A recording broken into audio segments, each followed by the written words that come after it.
So I wanted to say thank you for that, and you're going to be hearing a lot of stories today.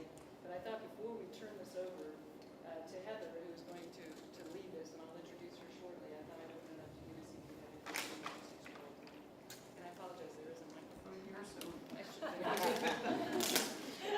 Thank you, and really I want to applaud you and Lockheed Martin, not only for the recent decision in Pennsylvania, which was so very important to that community and that state, but for your partnership over the past 2+ years as we've thought about how to ensure that all Americans, the current workforce and the future workforce, are equipped with the skills that they need to be able to thrive over the short term and over the long term, especially based on the changing nature of work.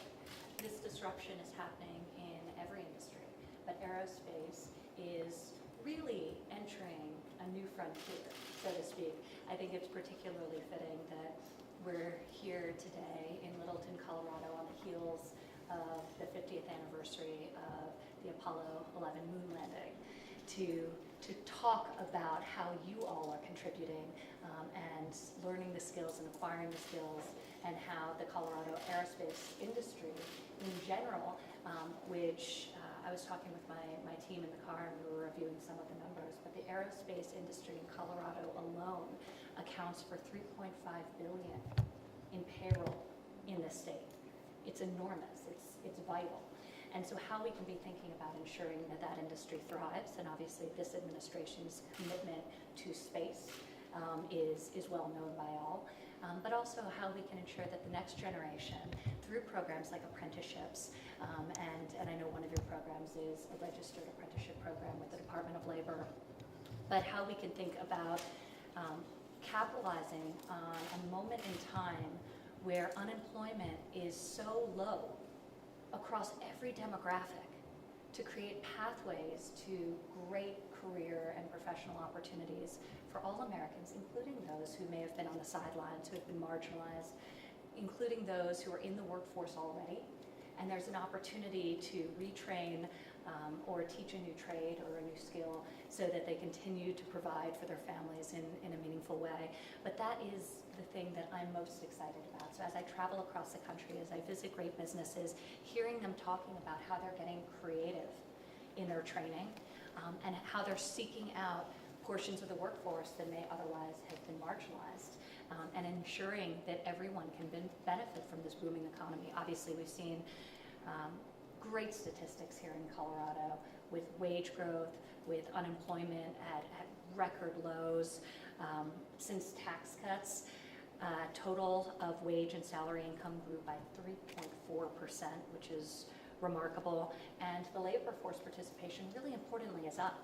Just to give you a statistic that I find deeply impactful and very meaningful, in the second quarter of this year, of all the new jobs created in this economy, 74 of them were secured by people outside of the workforce.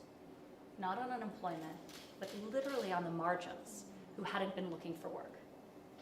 So the strength of what's happening here in Colorado, the strength of what's happening nationally, is enabling those people to have opportunities. So Maryland's been a great contributor to our thinking on this, and very helpful in talking about the private sector's role. They play a fundamental role. When we think about vocational education and skills training, the government cannot do this. The private sector knows what jobs they'll be creating. The government can help, the government can amplify, reinforce through policies and funds, but the government can't lead. The private sector has to tell us the skills that are in demand. And what we've tried to do with the federal government is be much, much more responsive to the skills and demand in local communities. Whether it's the Perkins reauthorization, which we worked very closely on to make it more aligned, and this is the money that's block granted to the states for career and technical education, but to make sure it's more aligned with the needs in those communities, so that the skills being taught to people in technical school, vocational school, align with the jobs that are in demand. So breaking down those barriers, breaking down that disconnect. So that's why traveling across the country, visiting with governors, local officials, thank you, Mayor, for being here, and thank you to all the other local officials around the table, talking with students and celebrating all the different pathways to career success in this country. Marilyn's on our advisory board for our National Council for the American Worker, and one of the committees she's on is talking about how we can disrupt the notion that there's one path A. There's so many pathways, and you're on one of them, the apprenticeship pathway, which we look forward to hearing more about. But really, it's just such a pleasure to be here and to learn what's happening in Colorado, see what's happening in the private sector, in the aerospace sector, and learn from our great students about what we can be doing better to support you as you take this next step. So thank you for the warm welcome. I'm glad we were able to be here today, and I'm very much looking forward to the tour. And thank you to everyone at the table, including the representatives, Ali from the Department of Labor. We appreciate your partnership as we seek to expand apprenticeship opportunities and mobility for all Americans. So we're excited to be here in Littleton, and thank you for having us. Thank you very much, Ivanka. Well, first off, I'm going to introduce to you Heather Erickson, who is our Director for Workforce, for our Talent and Organizational Capability. And Heather, we've asked to facilitate this roundtable today. We have, as you see, several members of our team that are going to give you some stories and insights to the various things that we're doing. But I want to turn it over first off to Heather and let you take it from here. Thank you. Thank you very much. Morning. Good morning. Yeah, it's beautiful here today. Last night was a little shady for anybody who had to fly in. So we're gonna have. I got diverted. It was a little rough. My dog was going crazy. So we're really excited. We've got a jam-packed morning for you, and I want to thank you, Ms. Houston, Ms. Trump, and Ms. Kilmartin for joining us. Really, really enthusiastic. The team has been preparing, and we're very excited to share our stories. Also want to thank all of our distinguished guests who are here today. We know it takes a lot to be busy on a Monday morning to get out here. And really excited that you're here joining us at our Lockheed Martin Space Headquarters. I've had a few folks ask me, no, this is not the American Idol of Lockheed Martin with this stage up here. This is actually our chill. It's an immersive environment where our engineers can come in here and do virtual reality and design and troubleshoot problems on any of our technical equipment real time. So when we're talking about new advanced skills, it happens live in this room. And so a few folks have looked at it in the setup, and so I thought I would explain. So together, kind of the setup is we're going to have a lively discussion really around how we close the skills gap and focus on the workforce. And in my role as Director of Talent and Organizational Capability, together with my team, we really look at the skills and the competencies that are needed, not just for the future, but today. What's happening today? How is our environment changing today? And we're really focused on accelerating talent, making sure that folks are developing in a really aggressive way. Our customers are asking for that, and we need to hit their demands head on. We're also looking at workplace dynamics that involve new digitally connected environments like I'm describing here, where artificial intelligence is all around us, and greater collaboration with technical tools require our workers to have different technical know-how than what they might have today. And as Marilyn mentioned, we're facing unique challenges in meeting our workforce needs. The baby boomer generation is shifting further into retirement, and we're also seeing a decline in college degrees where people are pursuing four-year degrees in science, technology, and math. So we have to address that. We can't ignore it. And given these factors, I'm personally most proud to share that we are on a workforce development journey. We've stepped back at Lockheed Martin and taken a holistic approach to really look at skills enrichment and how we address our workforce, not just for today, but beyond. This kind of equates to, you're going to hear a little bit more about it, but developing training programs for high school graduates who have very little formal technical training, and they're looking to involve themselves in advanced manufacturing, the cutting-edge manufacturing technologies. Expanding our partnerships with high schools and community colleges to really look at associate's degrees so that our workforce can succeed in the new environment. Also investing in STEM and education and making sure that underrepresented communities have access to four-year degrees via tuition reimbursement. In just a few minutes, you're going to hear from some of our program leads to share a little bit more, and their stories are really exciting about what they're doing to really address the workforce. And as we all depart today, we're all leaving at different times, but I'm sure you're going to walk away from our time together understanding how we're putting our intentions into action. And we're looking, I love that word pathways, because we believe there are lots of different pathways to success. And we're at Lockheed Martin looking at that both for the future as well as today. All right, so we're going to do a quick preview of what you're going to see this morning. First, we're going to have a video where you're going to get to learn a little bit more about some of our programs we have to offer. We're also going to hear some success stories from both the leads and the participants in the program. We're going to kind of shift into a roundtable discussion, so hopefully everyone's had their morning caffeine to be ready for that piece. And then we're going to take a tour of our space facility where you'll get to see lots of our hardworking employees in action. And right now, I'd like to turn our attention to the video. It's going to showcase some of our training and apprenticeship opportunities we have here in Colorado. So let's roll the tape. We hire 100 techies every week to work on high-tech jobs from manufacturing to engineering. But we need more than 50,000 in the next 10 years. And it's not just us. There are 2.5 million unfilled jobs in high-tech across the country. And we can't meet the need with college graduates alone. So we found new ways to grow and hire high-tech workers, with or without degrees. We're partnering with state and federal governments, high schools, community colleges, universities, and military and veteran support organizations to develop apprenticeship programs, paid internships, and technical training that prepare people for jobs of the future, from manufacturing to cybersecurity. With people like me, And me. and me, and me. The great thing that I enjoyed about AMTAP was the daily challenge, testing your skills daily, and if you believe in yourself, you can make it through. The educators in AMCAP were fantastic. They were eager to share their knowledge and had a drive to see you succeed. Looking for a new career that brought me challenges and excitement with room for growth. My experience has been positive and has brought me fulfillment in what I've been looking for. I was able to get a full printed out circuit board and I have my initials on it, and so now I can say that a piece of me has gone into space. That's something that is like absolutely amazing to think about. We're investing $100 million for employee training and education. Of that, $5 million is going to vocational scholarships for technical and trade skills. And we're committing 8,000 new workforce opportunities through 2023. That's a lot of dots. And we're connecting them to build the workforce of the future.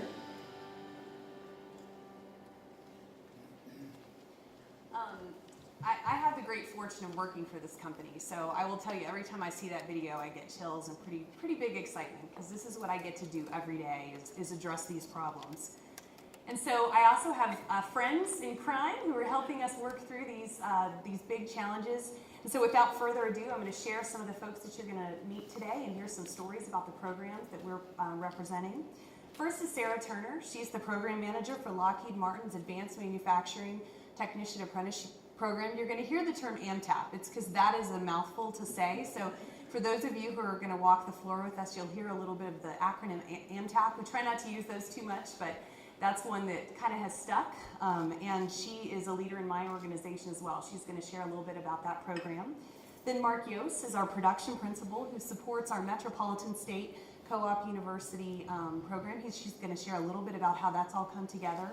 And then Jacqueline Jennings is a senior leader, very talented. She's going to share a little bit about what we do in our software associate degree program. And without further ado, I'm going to pass the floor to Sarah. Thank you. Welcome, Sarah. Good morning. As Heather said, my name is Sarah Turner, and I'm just thrilled to be here with all of you today. Being a part of AMTAP has truly been a highlight of my career, so I'm excited to share with you some of its successes and hear the discussion on workforce development. Manufacturing is important. Just as manufacturing is tied to the success of the U.S. economy, it is also tied to the success of Lockheed Martin's business and the work that we do for our customers.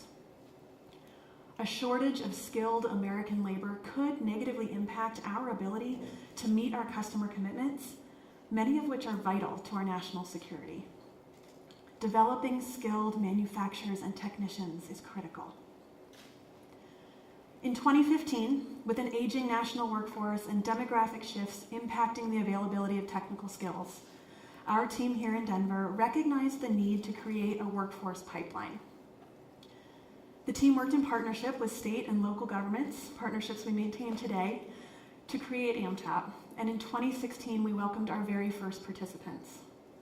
One of these participants, Ms. Sarah Latham, is here with us today and will share her story at the Roundtable.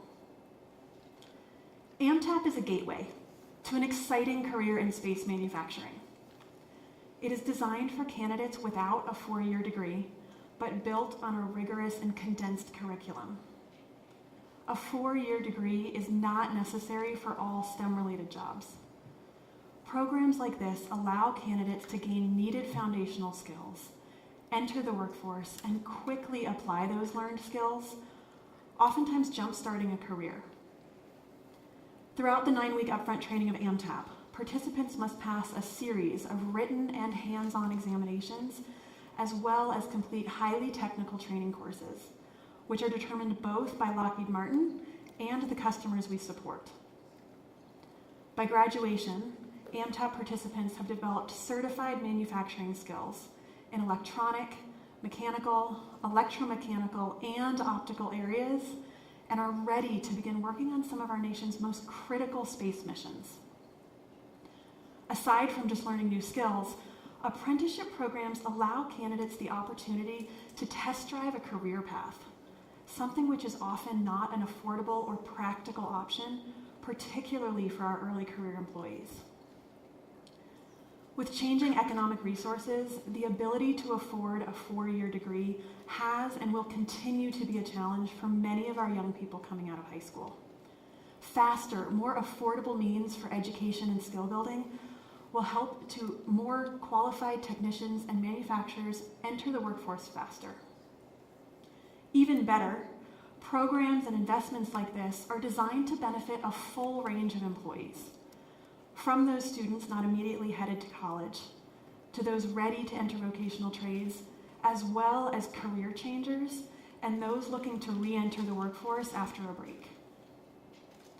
Because of this non-traditional talent pool, apprenticeship programs often have more diverse candidates, and AMTAP is no different. We have had AMTAP participants from a wide range of both economic and ethnic backgrounds, and I'm proud to say that approximately 30% of our participants are veterans. Most AMTAP graduates are offered full-time employment at the completion of the training, which then gives them the opportunity to access Lockheed Martin's tuition assistance program, so they truly have the ability to continue to learn, grow, and design a career.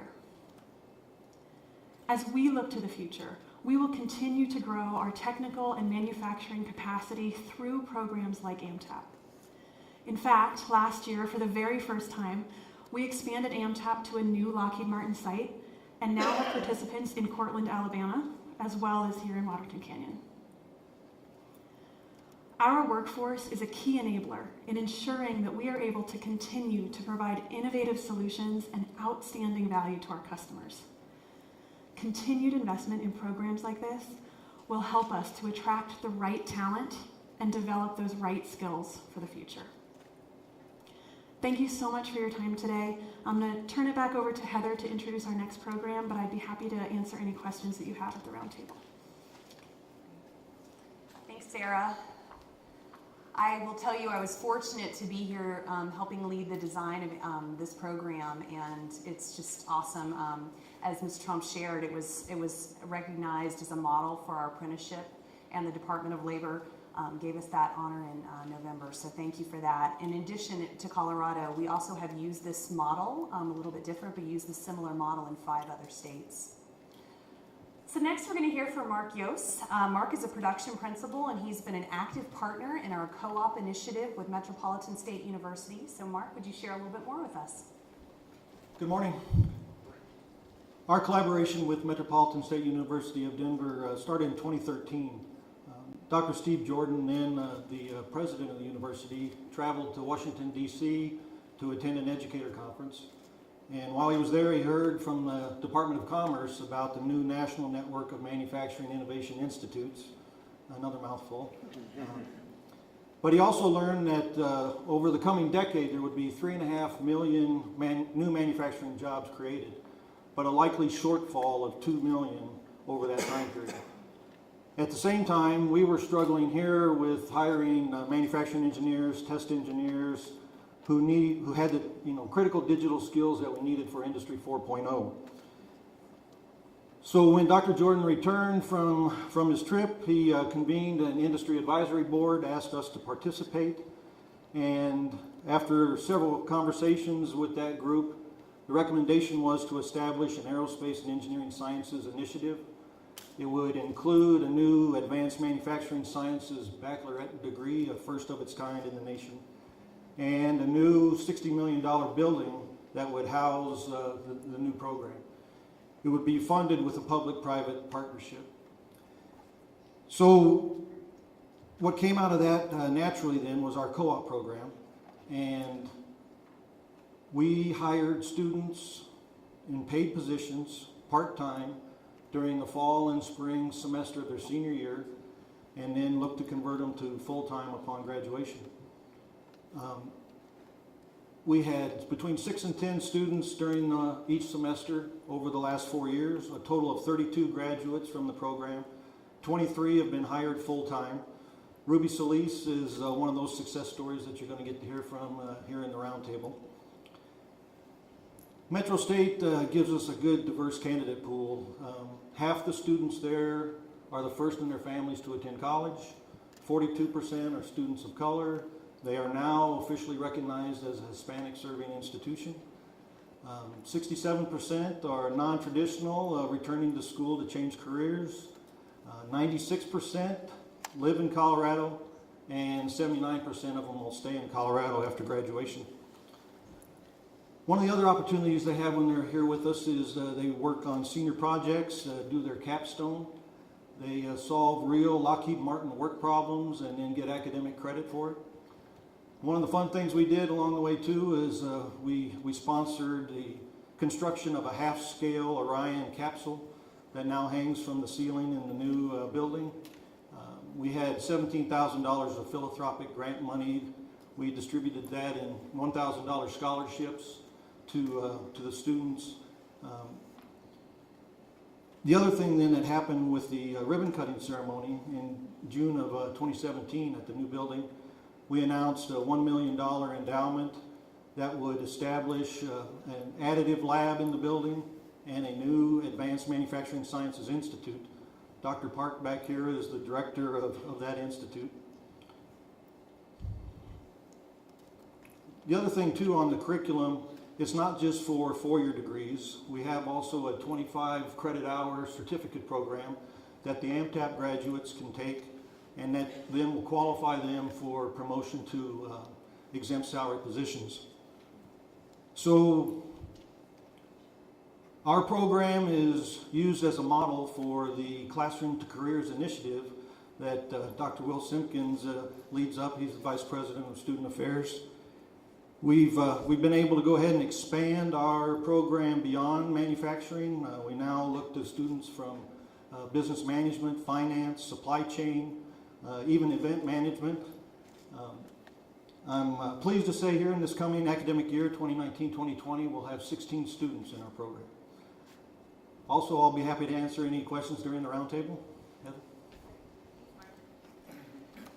If you guys are going down towards the Pepsi Center, for those of you that are in Colorado, you can see the beautiful Orion capsule that's hanging. And we know that partnerships like this are critical. So thank you very much to our Metro State partners. We know that we are trying to arm local talent with the skills needed for the workplace, and so we appreciate those partnerships. Last but certainly not least, I would ask Jacqueline Jennings to share a little bit about our software associate degree program, and then we'll move to the second part of our presentation. Thank you, Heather. Welcome. Here at Lockheed Martin Space, software is embedded in everything that we make. From the satellites that our AMTAP and MSU graduates help to build, to the ground stations that operate them, they all rely on software to function. Software skills and cyber-related skills, however, much like the manufacturing examples you heard of earlier, are becoming increasingly hard to find. So a few years ago, my team identified an opportunity to create a non-traditional talent development pipeline in order to attract, retain, and ultimately develop these very skills. The Software Associate Degree Program takes those associate degree graduates and puts them into a 3-year multi-phase development program. They ultimately join the program 1 year prior to graduating with their associate's degree, and at the same time are assigned a Lockheed Martin mentor, as well as self-paced curriculum, where they further develop their software, Java, and cyber-related skills. Upon successfully graduating with their associate's degree, they are then brought into Lockheed Martin full-time, ideally onto a classified program. While I don't have any graduates with me here today, as this program is currently still in its pilot phase, I'm happy to report that our partner schools in the state of Pennsylvania are very pleased to be partnering with Lockheed Martin. We are quickly expanding to Denver this fall and have partnered with community colleges here as well, with an opportunity to scale to 100 participants by next year. Again, along with my colleagues, I'm happy to answer any questions during the roundtable portion this morning. Thank you. Very great. All right, can you join us? Okay. Before we shift to the roundtable portion, I would just like to share a few kind of closing thoughts on our program. In our view here at Lockheed Martin, we really focus on the current workforce and reaching beyond it to uncover potential talent sources. We believe that those efforts will be impactful and fruitful. We know it's the right thing to do, but it's an imperative for our business. The men and women of Lockheed Martin are pushing the boundaries, as you can see in this room, of technology and advancing scientific discovery every day. But we know we have to also do our part to ensure a steady stream of talent to continue that charge into the latter half of the 21st century. I'm going to open the discussion to the group so we can talk a little bit about how both we at Lockheed Martin and how others of you are focused on developing the workforce. And I'm confident that we're going to be able to share some best practices and learn from each other so that no one is left behind in both today's work as well as the future of work. So with that, I'm going to kind of play a moderator role and share a little bit of, we're going to have our participants of the programs. Today we have Sarah Latham and Ruby Solis, who are participants in the AMTAP program you heard about, as well as the Metropolitan State Co-op Initiative. And we've asked them to share a little bit about their successes. What have they found to be really amazing about these programs? And then you'll have an opportunity to ask questions as we kind of go forward. So Sarah, you want to take us away? Thank you for the introduction, and I'm excited for the opportunity to speak with all of you this morning. As mentioned, my name is Sarah Latham, and I'm a graduate of AMTAP's pilot program from 2016. AMTAP has many benefits, but what I love most about the program was the course content and the course structuring. Joining Lockheed Martin through AMTAP is different than the traditional hiring process where you apply, interview, and then start on day one. AMTAP's process is more like a 9-week interview, where each week you learn a multitude of hands-on skills, and over the course of time, you learn about accountability and ownership for your work. By the end of the program, you will have not only graduated with newly developed manufacturing skills, but you will also cultivated the desire to do well in your career. Since graduating AMTAP, I have worked as a technician building space hardware for vehicles that are currently in orbit, and recently I have accepted a new position as a manufacturing planner.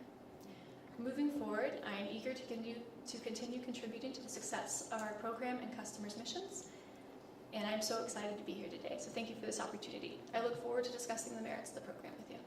Thanks, Sarah. Ruby, would you share a little bit with us? Good morning, everyone. My name is Ruby Solis, and I was part of the MSU Co-op program back in 2016. I started the program as an electronics engineer, and I was part of the hardware team, and I worked on test equipment, cable, and circuit card design.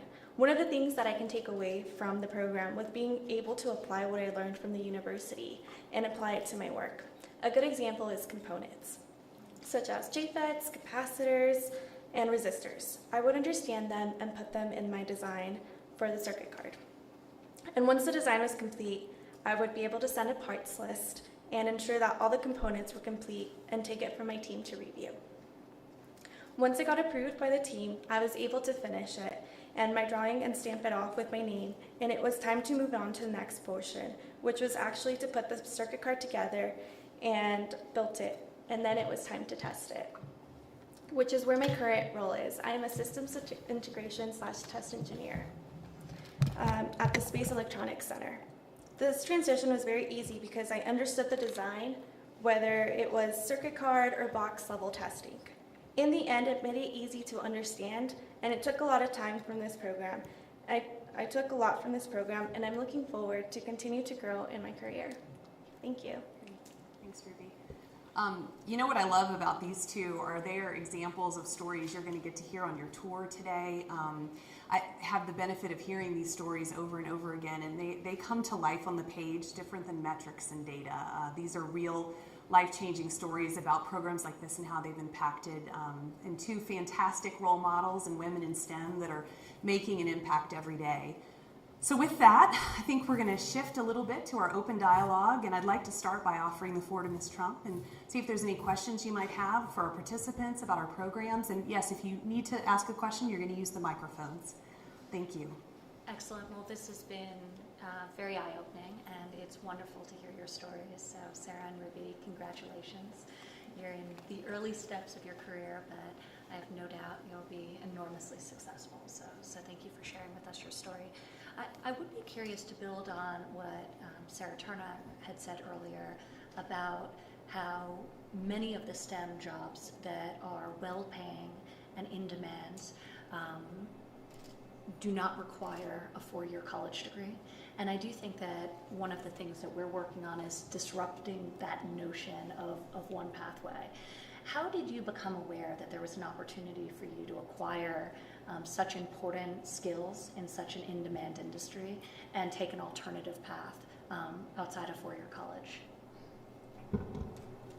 So I heard about the program through the Connecting Colorado database, which is part of our partnership with the state. And there was a flyer and an email, and that is how I learned about the program and applied. Do you see a trend happening with more people taking apprenticeship type opportunities to develop and build their skills? Yes, I do. And we, in the program with Sarah and even people who've graduated, try to reach out and tell as many people as we can about it. Outreach is a really big piece for it, for us. How about you, Ruby? So I actually, my program's a little bit different. So I started the program back when it was my junior year, and I actually got hired on when I was in my senior year. So I was working full-time at Lockheed, and I was working here full-time, and I was also doing the program as well. So it was just a little like combination of trying to get everything together and making sure that everything was, it was kind of hard to keep up with it just because of how working full-time and then also being in school full-time. But once I graduated, I had a job, and that to me is like an excellent skill to have, and it definitely has influenced a lot of people, to have that job security. It's really interesting. I was just reviewing a study that came out recently. Obviously, we know that women and minorities are underrepresented in STEM fields, especially fields like aerospace, computer science, engineering. But also, of all of the graduates, female graduates that will leave college with degrees in STEM, only 50% of them actually end up working in STEM-related industries. So there's a tremendous number of people who have acquired the skills formally, but who are choosing not to work in a STEM-related field. And I think one of the really interesting things about what you're doing is this study was highlighting the fact that women who were securing STEM degrees but experienced on-the-job training or apprenticeship during the course of their education, the rate went from 50% retention in that industry to 95% retention. So the marriage of education with on-the-job experience and training seemed to create more stickiness to, especially this study was examining women staying in the pipeline. So it seems like that's the experience you're getting, Ruby. I definitely think, and I agree with you, that I think because maybe it's difficult, for people to have like that balance, so it's definitely harder for someone to, be out there and just like go and do work and then do school at the same time. So I definitely think that these programs are very well focused on helping and creating that connection. That's great, thank you. I'd just like to add one thing I think that was brought out by Sarah is the outreach as well. It's being a role model and having an opportunity to speak to other women and people of color to say, this is what the workplace is like. This is why you want to pursue this opportunity, whether it's AMTAP or even the co-op program, because you all are role models, and so you can tell them about that. And you're going to hear today, Ivanka, when we do our tour, from several other of the AMTAP graduates who tell you that part of it is they learned through the state and local governments of what the opportunities were. Some of it is because they learned from others in the community. So that the community involvement is very important, that partnership. Any other comments or thoughts, or we can open it up to the floor? I'd love to open it up and hear the perspective of others at the table. That would be great. And any lessons that we can bring back to Washington as we seek to cultivate and reinforce the great things happening on a state and local level with what's happening in the private sector. Anyone want to, I would frame too that we have private and public partnerships, right? That these programs exist because we have pulled those two worlds together to really ensure that we all are committed to it, and outreach and communication are critical so that we can sort of have a wide net of people that are interested. Anyone want to share a little bit about their thoughts on that or how we can do more? Yes. Hi, good morning. Murphy Robinson, Deputy Mayor of the City of Denver. So happy to be here with you all and at Maryland, and I really applaud you for the efforts that you've done to implement programming such as this that's presented this morning. I will tell you that through all the projects that we're seeing in Denver, whether it be the National Western Complex or the I-70 expansion, which I'm sure you all got to experience today, this hits us every day. Or just something as simple as our facilities departments in the city and county of Denver. Trades and partnerships to educate folks to work in these trades become ever more difficult in this day and age. And so one thing that I value is the public-private partnerships. We cannot do this without the private sector. Matter of fact, I think, Ivanka, you said it correctly. It's the private sector that will lead this for us, because I often see the employment by the city, whether it be on a project and or as a city employee, as a testing ground for the projects or for the private sector, so that they folks can go in and work for someone like Lockheed Martin. One thing I'd like to hear any successes that you've had is, how do you educate